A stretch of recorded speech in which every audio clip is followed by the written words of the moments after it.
Hey everyone, welcome back to the channel. My name's Tim from OnlineTeacherDude.com, and this is a channel all about online teaching. And this video is all about how to get your first paying student if you are wanting to get started but you just don't have students. It's a question I see asked over and over again. I see you in the Facebook groups. I see you in my email inbox, comments on videos. Many of you are wondering, how do I get started with independent teaching if I don't have any students to begin with? I'll say that anybody who has gotten started with independent teaching started with 0 students. Maybe they built from existing students or built from referrals, but we all start with nothing. If going out on your own is just not for you just yet, but you've clicked on this video, I want to encourage you to watch this video instead, which is going to be helpful for you if you're looking to get hired with a company. All right, let's crack on and let's talk about how to get your first paying student to teach online. So I really talk about a 3-step process when I talk about or answer questions of people who ask me, how do I find my first student? First of all, I really don't look at it as finding your first student. I look at it as attracting your first student. And that takes the pressure off of feeling like we have to go out there and hunt this student that is supposed to exist somewhere. I think when we look at it as attracting students, then we're actually building a profile online, we're building a reputation, and we're getting know, like, and trust by many people who are going to suggest our name when someone asks about needing a student. But the very first thing you need to do when you are looking to attract students into your newly found, brand spanking new online teaching business is to know who you are teaching. So you need to determine your niche. You need to figure out who you're teaching and what that student looks like. Almost like create an avatar or a profile of that student. How old are they? Where do they live? You know, what are their struggles? Why do they need English classes? When you start outlining this process and this avatar, this profile of your ideal student, it really starts to help you get clear on where it is you're going to attract those students and how you might get started. So for example, if you're looking at the Chinese market, I use the Chinese market as an example because that's where I live mostly, but you might be saying to yourself, well, I want to teach a child between 7 and 10 years old. They are from tier 1 cities, so they can afford a higher ticket class. Their parents are wanting classes for them so that they can maintain a higher level of English, be able to compete with their peers, maybe get into a good high school, and so forth. There's a lot of different reasons why parents might be asking for classes.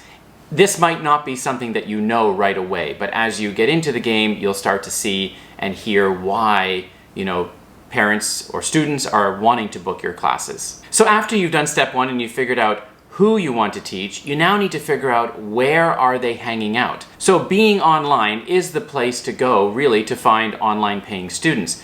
But keep watching in this video because we are going to talk about some really grassroots, start from scratch, no social media type of approaches to finding students, so stay tuned. So where are your students hanging out? Are they Chinese? Then their parents are probably on Xiaohongshu. Are they homeschoolers in the US? Their parents are probably in homeschooling Facebook groups. Are they Japanese students? Well, they might be using a different kind of social media. Are they students in the UAE? They're going to be using another different type of social media. Or you might want to do a little bit of market research to find out where are students in certain countries looking for teachers. Once you've found where they're hanging out, the process becomes creating content to add value, help and educate, and to reach those students with your messaging. So if you're in a Facebook group for homeschooling parents, then you're going to be spending time answering questions, adding value, giving tips and tricks, maybe giving away some free resources. And these free resources can also help you to grow your list of leads. We call it an email list where we can do email marketing and retarget those people through emails. They give us their email in exchange for something free that we create that's going to answer some problems or provide a quick win or solution for that family that's looking for help with homeschoolers or looking for tips to guide their children in their homeschooling journey. You don't want to go into Facebook groups and start advertising your classes. What you want to do is go into Facebook groups and introduce yourself and answer questions in the comments of posts. So once you join the group, you're going to add value, you're going to answer questions, you're going to maybe give away some free resources, things like that, so that you can start to build up a reputation of someone who can teach online. And then when people are looking for classes, guess who they're going to recommend? They're going to recommend you because you've been showing up consistently. It happens time and time again in any niche with any experts, anyone who's doing online coaching, courses, educating, or creating a brand. When you become known for something and you're good at it, people recommend you. So whether it's Facebook, Instagram, TikTok, YouTube, wherever, this is the approach to attracting students into your teaching business. Now, this is a long game. This is not a short game. Creating a brand or creating an online presence and creating content through social media is not something that you're going to find success with overnight. If you're starting from scratch, you need to look at this as a long-term game where you're building up a presence online and becoming known for something, which in your case would be your teaching experience or your ability to help a particular student and then attract them into your online classes. Again, it's a long game. It doesn't happen overnight. Yes, you can get students quickly through social media, but it takes time and it takes consistency and showing up.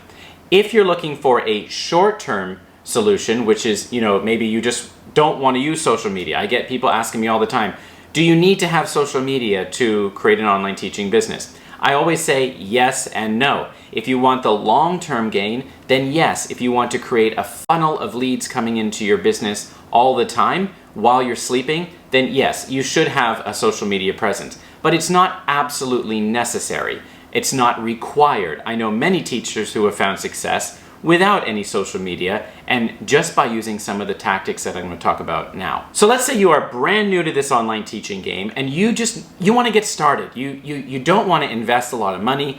You don't want to spend a lot of time on social media. You're like, Tim, I just want to find my first paying student, because I always say if you can get 1 or 2 in the door, you can grow a thriving, successful independent teaching business through referrals and through word of mouth. If you are starting from scratch, you could, and I always suggest, start with who you know. So that would be people in your network, that would be your friends and family potentially. You could be posting on Facebook, hey, I've got this new business, I'm wanting to teach online. Does anybody know of any students? There's bound to be 1 or 2 people out there who are going to know 1 or 2 people who are looking for online classes. So that's one strategy. Start with who you know. Start local. Think about your local network, your local neighborhood. It doesn't have to be online. It could be a case of visiting your local elementary school, talking to someone there about what you offer and provide. It could be visiting your local library and asking them if you could maybe post a flyer advertising your online classes. Let's say you are really good at math remedial support for high school students.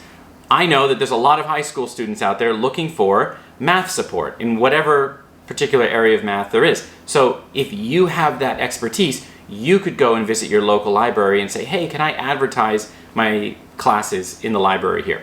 Or it could be visiting your community center, talking to someone there to see if you can advertise your classes. So this is just a way of, literally, you could start this today. You could go and choose 2 or 3 places in your local neighborhood and see if you could advertise your classes. A lot of online teachers get started that way because they can then take those students and say, look, I'm now offering online classes. Maybe you're going to offer a discounted rate to those existing students and grow from there. But once you can get a couple in the door, you really will grow with referrals. And by the way, I mentioned Chinese students a lot. Let's say that you don't want to use Chinese social media like Xiaohongshu to target the Chinese market. You could visit your local Chinatown. There's a Chinatown in almost every city around the world. You could visit your local Chinatown, maybe your local Chinese restaurant, talk to the people that work there and let them know that you're offering online English classes. They are bound to know someone who has a child who's looking for classes. Now, of course, you can always go the route of getting hired with a marketplace or a platform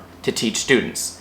What this does is it takes away the need to do any marketing, because oftentimes they've got the students and they're just looking for teachers. There are usually high platform fees, and the pay rate that you actually take home is usually less than desirable. But I know hundreds, if not thousands of teachers who have gotten started this way. They started on a company, they started with a marketplace, they listed classes, they built up a good student base, and not only that, it's a really great way to learn what you're really good at teaching online and what your niche is. So you can get on a platform like Cambly or Amazing Talker, and you can start listing your classes, and maybe you start to develop a real interest and passion for teaching test preparation, and so you might want to upskill yourself in that, and then all of a sudden you're an expert in the IELTS exam, and then you're able to really get targeted on who you're marketing to. So there's no one right way of doing this. If you are at the point of wanting to go independent but you've got 0 students, I want you to know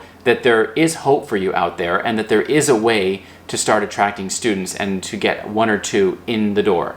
So your method is going to look different than somebody else's method, but take some of the tips that I've provided here, choose 1 or 2 that resonate with you and that you think you might be able to tackle, and go out there and add value and share about your amazing classes that you're going to be providing. Once you get 1 or 2 in the door, use referral marketing to grow your business. You don't have to be constantly marketing your classes. If your students love you and love and enjoy and get results from your classes, then they are going to be your biggest cheerleaders and shout your name all over the internet. Now, if this has piqued your interest and you're interested in going solo, specifically with the Chinese market, I have an incredible offer for you through my Launch Going Solo course, which is at its lowest price ever, and it really teaches you how to target the Chinese market by getting everything in place, learning a framework to sell classes, finding students, setting up all of the little puzzle pieces in your business, making the key decisions, and launching and scaling with success. So if you're interested in that, specifically with the Chinese market, go ahead and grab that course down below. And that's it for this video. Hit the like button. Don't forget to subscribe if you're not a subscriber.